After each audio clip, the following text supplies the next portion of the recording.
The Super Mario Bros. Movie is an Illumination and Nintendo production and sees Mario return to the big screen after a 30-year-long hiatus. Because we all know what happened the last time. Since then, the character has evolved from 2D to 3D and expanded the world with more jump and run adventures, racing, and sports games. If you're familiar with the character, played the games, and heard the music, this film will hit the itchy spot of nostalgia just right. On a story level, there's naturally not a lot going on because it's a Super Mario movie. But anything else just wouldn't fit into this franchise. This movie is, however, an entry level to the full game, which will be a continued franchise developing off of this film. This movie is also by far the best looking Illumination film to date, a studio I'm really not fond of usually, having produced some of the most mind-numbing media in recent memory. Is the Super Mario Bros. Movie gonna change this up in any sort of major way? No, not really, but at least the groundwork from the game franchise is there to be taken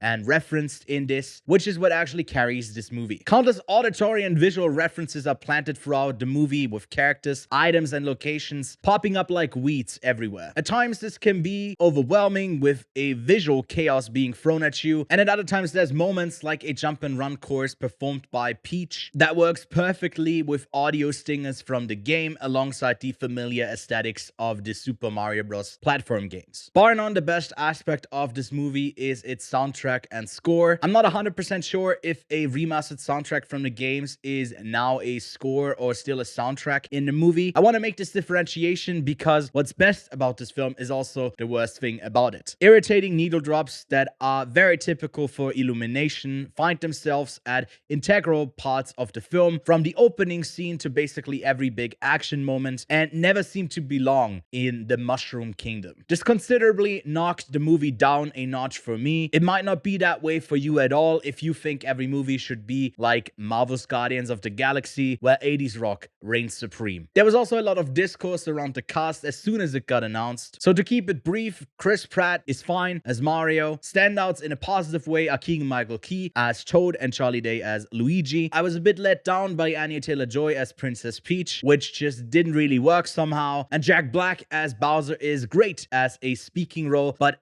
slight spoiler, he sings, which was just Jack Black singing, and it really didn't work in the movie for me at all. That moment was one of many comedic bits that didn't really work for me. At the end of the day, the jokes are not catered to me at all and target a kids audience. On that level, again, it's the best Illumination has done so far, which is really not any praise, with my highest rating as a 2 out of 5 for the studio's movie so far. This brings me to my rating for the Super Mario Bros. Movie, which is a 6 out of 10. It's the first Illumination movie I would let my non-existing kids watch, and packs the perfect family package of references young and old will understand into a vibrant cinematic experience that made me shuffle in my seat each time another Mario soundtrack played in the background. What did you make of the film? Have you ever been to the Mushroom Kingdom? Let me know in the comments below, leave a like, subscribe for more reviews, and I'll see you soon.